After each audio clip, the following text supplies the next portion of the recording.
খুলুকে আযীম দান করা হয়। আখলাক তিন প্রকার, হাসান, কারীম, আযীম। হাসান হাসান হলো যারা প্রতিশোধ নেয়, খুলুকে হাসান। কারণ প্রতিশোধ কিসাস যদি গ্রহণ না করে, কিসাসের বিধান যদি না থাকে, তাইলে জমিনে কিসাস না থাকলে অন্যায়ের রাজ্য প্রতিষ্ঠিত হয়। আর কেউ যখন কারোর ক্ষতি করে, এটার শরঈ কিসাসের বিধান, ইনসাফ যদি কায়েম করা হয়, তো সমাজের অপরাধ বন্ধ হয়ে যায়। এ কারণে শরীয়তের বিধান হলো কিসাস নিতে পারবে। হাতের বদলে হাত, পায়ের বদলে পা, চোখের বদলে চোখ, নাকের বদলে নাক, কানের বদলে কান, দাঁতের বদলে দাঁত। কেউ কাউকে ঘুষি দিয়ে একটা দাঁত ভেঙে ফেলেছে, শরীয়ত আদালত বলে তুমি তার একটা দাঁত ভেঙে দেওয়ার অধিকার রাখো। কিসাস যে গ্রহণ করে, এটা হলো খুলুকে হাসান। নিন্দনীয় নয়, শরীয়তে এটাও প্রশংসনীয়। কারণ এই আদালত আর কিসাস যখন কায়েম হবে, তখন অপরাধীরা রাজ্য করার হিম্মত করবে না, অপরাধীদের রাজ্য গঠন হবে না, তখন ইনসাফের রাজ্য গঠন হবে। তবে যদি কেউ করিম হয়, তাইলে ভালো। করিম হলো কিসাস নেয় না, নিলে নিতে পারে কিন্তু নেয় না, ক্ষমা করে দেয়, করিম। আর আযীম হইল ওই উঁচু আখলাক যেটা বদলাও নেয় না, শুধু ক্ষমা করেই শেষ হয় না, ক্ষান্ত হয় না, বরঞ্চ দুশ্মনের উপকারে ব্যস্ত হয়ে যায়। যে দুশ্মন তার উপকার করার জন্য ব্যস্ত হয়ে যায়, এটা হলো খুলুকে আযীম। যে আখলাক আল্লাহ তাআলা প্যারা নবী মুহাম্মদুর রাসূলুল্লাহ সাল্লাল্লাহু আলাইহি ওয়াসাল্লামকে দিয়ে পৃথিবীর মানুষের চরিত্র গঠনের জন্য শ্রেষ্ঠ শিক্ষক করে জমিনে পাঠিয়েছিলেন। আর নবীজি এই চরিত্রের মাধ্যমে সমাজের রং পরিবর্তন করে জাহিলিয়াতকে খায়রুল কুরুনের রঙে সুসজ্জিত করে গেছেন। দুশ্মনকেও ক্ষমা করে দাও। আল্লাহর রাসূল বলেন, খুযিল আফওয়া ওয়া'মুর বিল উরফি ওয়া আ'রিদ আনিল জাহিলিন। এটা একটা আখলাক, খুলুকে আযীম। খুযিল আফওয়া ওয়া'মুর বিল উরফি ওয়া আ'রিদ আনিল জাহিলিন। নবীজি বলেন, ক্ষমা করা শিখো, মানুষকে ক্ষমা করো, ক্ষমা করো। খুযিল আফওয়া। আল্লাহর রাসূল বলেন যে তোমার ক্ষতি করে তুমি তার উপকার করো।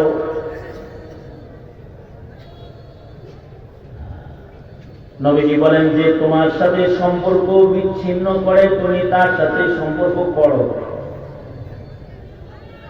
যে তোমার উপরে জুলুম করে তুমি তাকে ক্ষমা করো।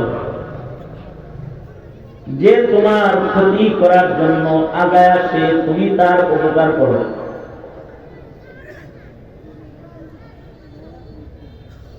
সিলমান কাতাআকা ওয়াফু আম্মান যালামাকা ওয়া আহসিন ইলা মান আসাআ ইলাইক।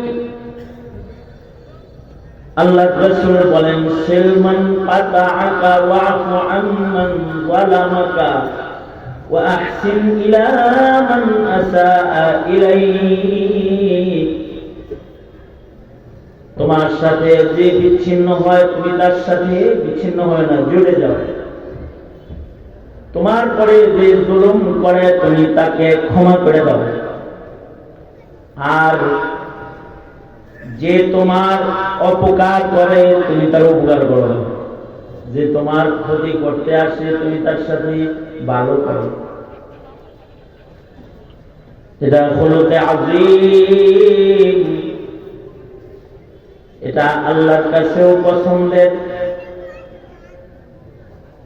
বিনয়ী হয়ে যাওয়া, বিবাদ মুক্ত চলাফেরায় অভ্যস্ত হয়ে যাওয়া আল্লাহর কাছে পছন্দের। ওয়া ইবাদুর রহমান ওয়া ইবাদুর রহমানিল্লাযীনা ইয়ামশুনা আলাল আরদি হাওনা ওয়া ইযা খাতাবাহুমুল জাহিলুনা ক্বালু সালামা খুযিল আফওয়া ওয়া'মুর বিল উরফি ওয়া আ'রিদ আনিল জাহিলিন। এ আখলাক আল্লাহ পাকের কাছে পছন্দের। আখলাক যদি কারো সুন্দর হয় তো আল্লাহর রাসূল বলেন, যার আখলাক সুন্দর আমি তাকে আল্লাহর জান্নাতে বাড়ি নিয়ে দেওয়ার জামিনদার। চেহারা সুন্দর বলে জান্নাতে বাড়ি না, নাক চোখ মুখ চুল সুন্দর বলে জান্নাতে বাড়ি না, ফিগার সুন্দর বলে জান্নাতে বাড়ি না। সরকার বলেন আনা জাঈম, সরওয়ারে দু আলম নবী বলেন আনা জাঈমুন বিবাইতিন ফি ওয়াসাতিল জান্নাহ। নবীজি বলেন আমি জমিদার হয়ে গেলাম জান্নাতের মধ্যে, মিডল পয়েন্টে, জান্নাতের রাজধানীতে তোমাকে আল্লাহর কাছ থেকে একটা বাড়ি আদায় করে দেওয়ার জামিনদার আমি নবী হয়ে গেলাম। নবীজি বলেন জান্নাতের মিডল মানে কি? জান্নাতের মিডলের জমিনের দাম কি পাশের জমিনের মতন? গ্রামের জমিন আর শহরের জমিন কি এক? ফেনীর এই এক প্রান্তের জমিন আর ফেনী শহরের জমিন কি এক?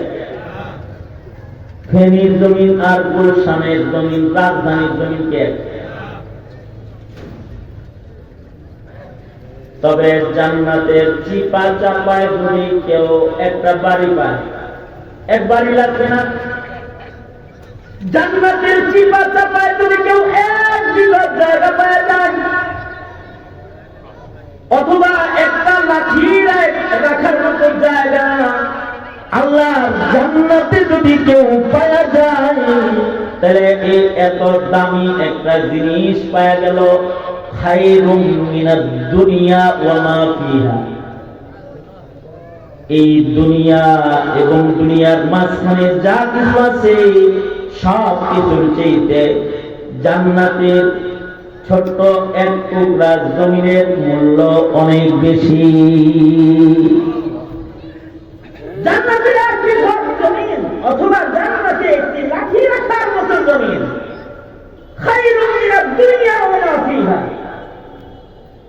এটা তো চিপাচাপার জান্নাতের কোন জায়গায় একটু মিলবে, কিন্তু এই জায়গাটা যদি হয় আল্লাহর জান্নাতের মিডল পয়েন্ট, তাই এটার দাম কত? এটা দাম দান্দাজ করার মতো দাম না। আল্লাহ রাসূল বলেন আনা জাঈমুন বিবাইতিন ফি ওয়াসাতিল জান্নাহ, জান্নাতের মিডল পয়েন্টে তোমাকে বাড়ি নিয়ে দেওয়ার জামিনদার আমি হয়ে যাব। শর্ত হলো লিমান হাসানা খুলুকাহু, যে তার চরিত্র সুন্দর করবে তাকে আমি আল্লাহর কাছ থেকে জান্নাতে নিতে বাড়ি হয়ে দেব। চরিত্র, জাতির চরিত্র যদি নষ্ট হয়ে যায় বাতি জ্বালায় কাম হয় না, বাতি জ্বালায় আর রাস্তা বানায় জাতির ভাগ্যের পরিবর্তন করা যায় না। বাতি জ্বালাইলে সুখের হাওয়া বয় না, শান্তির সুবাতাস বয় না। তবে এ বাতি ডিজিটাল বাতি না জ্বালিয়েও যদি হৃদয়ের আখলাকের বাতি জ্বালিয়ে দেওয়া যায় তো এ আলো দুনিয়া আলোকিত হয়ে যায়। এ আলোর প্রভাব মানব সমাজে না জঙ্গলের ভেতরে পড়ে যায়, জঙ্গলের ভেতরে পড়ে যায়।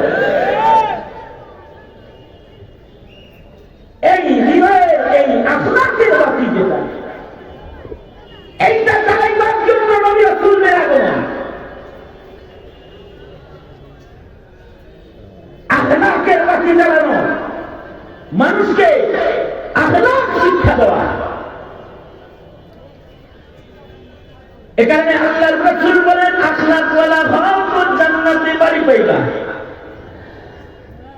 একদিকে আল্লাহর রাসূল বলেন তোমার আখলাক ভালো হলে আমি জান্নাতের জামিনদার। আবার আরেক হাদিসে আল্লাহর রাসূল বলেন তুমি দুইটা অঙ্গের জামানত দাও আমি তোমাকে জান্নাতের জামানতটা দিয়ে দিই।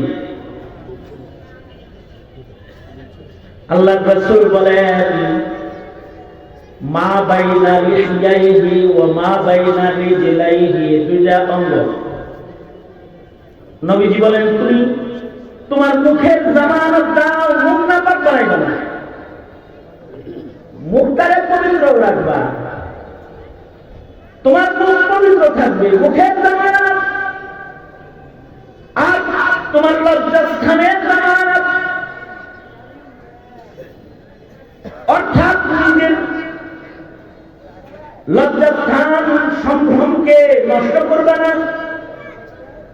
লজ্জাস্থানের তাহারাত পবিত্রতা হিফাজতকারী হইবা, আর জবান পবিত্র রাখবা। এই দুই জিনিসের জামানত যদি আমায় দাও, আল্লাহর রাসূল বলেন আমি তোমাকে জান্নাতের জামানত দিয়ে দেব। যার জবান খারাপ তার চরিত্র খারাপ, যার লজ্জাস্থান অপবিত্র তার চরিত্র অপবিত্র। এ কারণে যত দেখবেন বেহায়া, বেলাজ, বেশরম, এগুলো বদ আখলাক, ওদের আখলাক ঠিক নেই। এ কারণে বেপর্দা, বেহায়া, লজ্জাস্থান সতর সংরক্ষণ নাই তো ওর চরিত্র সংরক্ষণ নাই। যার সতর সংরক্ষিত হয় তার চরিত্র সংরক্ষিত হয়, আর যার সতর খুলে যায় তার চরিত্র নষ্ট হয়ে যায়। যার হিজাব ঠিক থাকে পর্দা পর্দা, যার হিজাব ঠিক থাকে তার চরিত্র ঠিক হয়ে যায়, যার হিজাব নষ্ট হয়ে যায় তার চরিত্র নষ্ট হয়ে যায়। এখানে ইসলাম বলে খালি ঢাকো ঢাকো, তার মানে দেহ ঢাকো, চরিত্র ভালো রাখো। আর পশ্চিমারা বলে খালি পড়লো দেখো না সব খুলে যাবে, যত পোশাক খুলতেছে সতর খুলতেছে তত চরিত্র খুলতেছে, চরিত্র নষ্ট হয়ে জোরে বলে দিতে। ছোট ছোট পোশাক করতেছে তো চরিত্র ছোট হয়ে যাচ্ছে। যার পোশাক যত বড় তার আখলাক তত ঢাকা সুসজ্জিত। যার জবান নাপাক, জবান খারাপ তার চরিত্র খারাপ। যার মুখ ভালো হয় তার চরিত্র ভালো হয়। এ কারণে ওয়াল্লাযীনা হুম আনিল লাগবি মুরিদুন, সফল মুমিনের একটা গুণ হলো মুখ ভালো করা। মুখ যার খারাপ হয়ে যায় তার সব খারাপ হয়ে যায়। মুখস্খলনের মাধ্যমে চরিত্রের স্খলন হয়। এখানে জমিনে যত খারাপ চরিত্রের, খারাপ স্বভাবের মানুষ দেখবেন, খুঁজা খুঁজা দেখবেন এগুলোর মুখও খারাপ, এদের জবান খারাপ। জবান খারাপের ভয়াবহতা বড় ভয়ঙ্কর হয়, নাজুক হয়। কেউ যদি তরুণ থাকা কিছু দেখতে চায় তাহলে হাসিনা মুখটার দিকে তাকাই হবে।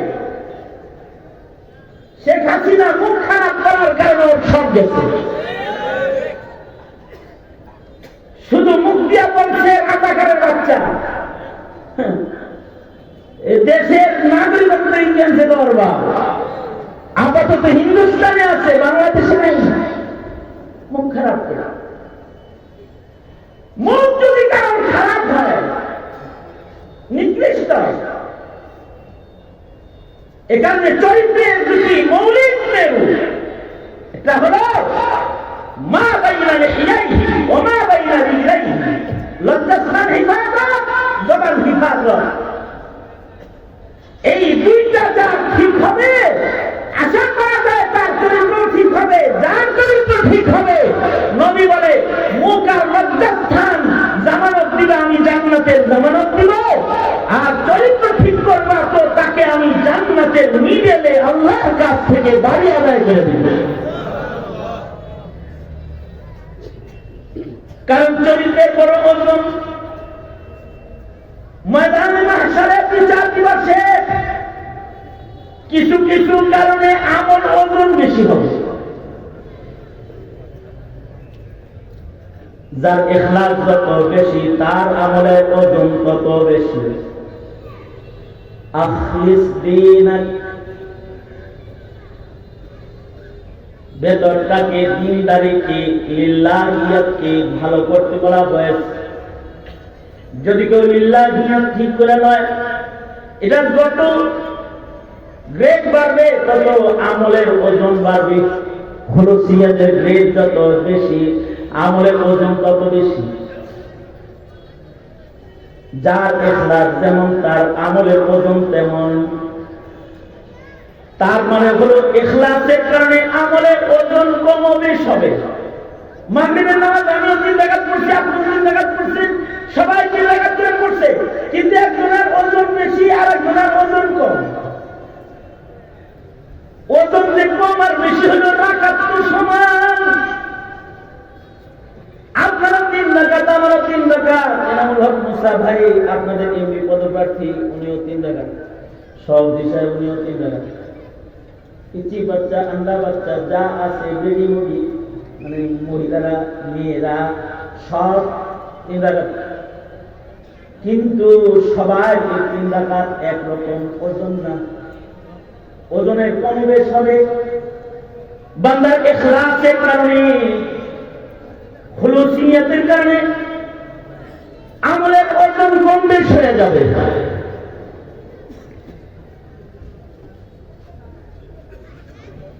सोने की एक जर्रा लोहे की मन से भरी, आशिक का एक सजदा आबिद की उम्र सारी।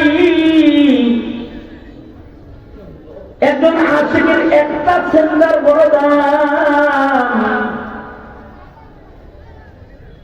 এক জাররা স্বর্ণের অনেক দাম, 1 মণ লোহার চেয়ে 1 জাররা স্বর্ণের দাম বেশি। সোনে কি এক জাররা লোহে কি মন সে ভরি, 1 মণ লোহার চেয়ে 1 জাররা স্বর্ণের দাম বেশি। কেউ যদি খুলুসিয়ত ওয়ালা হয়, ইখলাস ওয়ালা হয়, তার এক সাজদা আবিদের জিন্দেগীর মূল্যের চেয়ে বেশি ভারী। ইখলাসের কারণে বান্দার কম আমল ওজনদার হয়ে যায়। মা মিন শাইইন ফি মিজানিল মুমিন। আবার আরেকটা জিনিস আছে যেটা চাইতে ভারী মিজানের পালায় অন্য কিছু নাই। হুসনুল খুলুক যেটা, এটার মধ্যে ওজনদার মিজানের পালায় মুমিনের জন্য আর কিছু নাই। যার আখলাক ভালো তার আমলের ওজন বেশি। মসজিদের ভিতরে কিছু মুসল্লি আছে এগুলো বড় আখলাক, ইমাম সাহেব জানায় আবার আপনাদের এলাকার কথা বলছি না, আমাদের ঢাকার বাবনান নামাজ পড়ে ঠিকই, কিন্তু হের ডরে ইমামেরও যাতনা, মুয়াজ্জিনেরও যাতনা, কষ্ট। নামাজ পড়ছে কিন্তু তার ব্যবহার খারাপ। আরেকজন হলো ব্যবহার ভালো, সে যে মসজিদের ভিতরে আছে এবার টেরও পাওয়া যায় না, আস্তে করে নামাজ পড়ে বাইরে হয়ে যায়। আর ও যাইছে না, পুরো মসজিদ খবর দেয় যে আমি কিন্তু নামাজ যাইছি। মুয়াজ্জিন সাহেব কি ব্যাপারে এখনো ফ্যান চালান না? লাইফ টাইম বাসিন্দা করাইছেন, বাসিন্দা কই? হায় হায়, ফ্লোরে ফ্লোরে কি পানি বাড়ি লাগে? মানে হ্যাঁ, ঢঙ্গের আর অভাব নেই। এত ঢং করে যে সবার নামাজ নষ্ট করে ফেলে। সারা জিন্দেগির নামাজ একদিকে রাখলে একটা আছে জান্নাত প্রেম লইয়া মসজিদে যায়, সেজদা যখন দেয় তখন সুবহানা রাব্বিয়াল আ'লা যখন বলে, রবের কাছে নত হয়ে রবকে বলতে থাকে আমি তো কদমে পড়ছি, তোমার তুমি আমার মাফ করে দাও। রুকু দেয়, তাসবিহগুলো পড়ে বড় মুহাব্বতের সাথে। এমন আশিকের এক সেজদা, আশিকের এক সেজদার দাম আবেদের জিন্দেগীর বন্দেগীর চাইতে অনেক বেশি ভারী।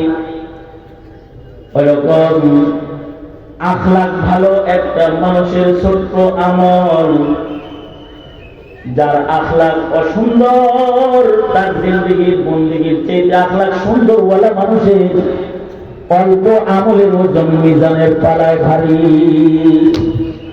ইসলাম জাতির আখলাক ঠিক করে, হুকুমত ইসলামিয়ার জন্য দরকার মুসলমানের আখলাক চরিত্র ঠিক করতে হুকুমত ইসলামিয়ার বিকল্প নাই। যখনই জাতির আখলাকের অবনতন হয়েছে, আল্লাহ তাআলা হুকুমত কায়েম করেছেন আল্লাহ পাকের পয়গম্বরদের মাধ্যমে। আমির ইবাদত আজকের মজলিসে হাজির উপস্থিত, ইসলাম রক্ষণাবেক্ষণের মাধ্যমে জাতির চরিত্রের রক্ষণাবেক্ষণ হবে। ইসলাম বিপন্ন হবে তো জাতির চরিত্র বিপন্ন হবে। ইসলাম থেকে দূরে সরবে তো ব্যক্তি হালাক হবে, সমাজ দূরে সরবে, সমাজের চরিত্র নষ্ট হয়ে যাবে। রাষ্ট্র ইসলাম থেকে দূরে যাবে তো রাষ্ট্র বরবাদ হয়ে যাবে। সঙ্গত কারণে আমির হিফাজতের নেতৃত্বে ইসলাম রক্ষা, জাতির চরিত্র রক্ষার মিশনে আমরা আমির হিফাজতের সাথে যে কোনো সময় যে কোনো কুরবানি দিতে রাজি আছি ইনশাআল্লাহ।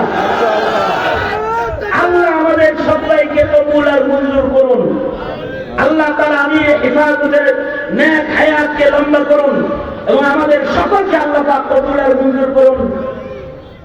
আমির হিফাজত হযরতের কাছে দোয়া চাই, আমি নিজের জন্য দোয়া চাই বিশেষভাবে আগামীকালকে ফাউলদের বিচারের দাবিতে এবং মিথ্যা মামলায় মুমিনদেরকে হয়রানি করার প্রতিবাদে মানিকগঞ্জ জেলা হেফাজত ইসলামের শানে তাওহীদ মহাসমাবেশ অনুষ্ঠিত হবে আগামীকাল সকাল ৯টায়। আমির হিফাজত দোয়া দিয়েছেন, আপনারা সোচ্চার থাকবেন।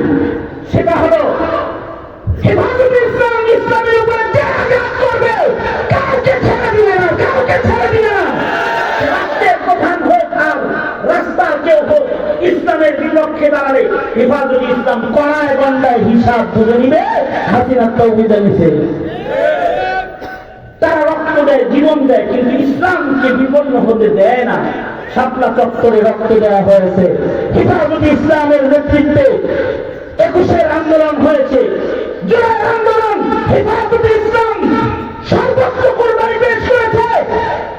এই দেশের মানুষদেরকে মূর্তি পূজা শিখাইতে মোদি আগমন করেছিল। এর খেলাফ কথা যখন রাজনৈতিক দলের মধ্যে বের হয় নাই, হেফাজত ইসলাম কর্মসূচি দিয়ে ময়দানে ঝাঁপায়া পড়েছে জাতির চরিত্র ঠিক করার জন্য। আল্লাহ তাআলা আমাদেরকে কবুল মঞ্জুর করেন, আমির হেফাজতের নেক হায়াত লম্বা করেন। আমাদের সবাইকে আল্লাহ তাআলা চরিত্র গঠনের মেহনতে সিরাতুন নবীকে ফলো করার তৌফিক দান করেন। আমিন। ওয়া আখিরু দাওয়ানা আলহামদুলিল্লাহি রাব্বিল আলামিন।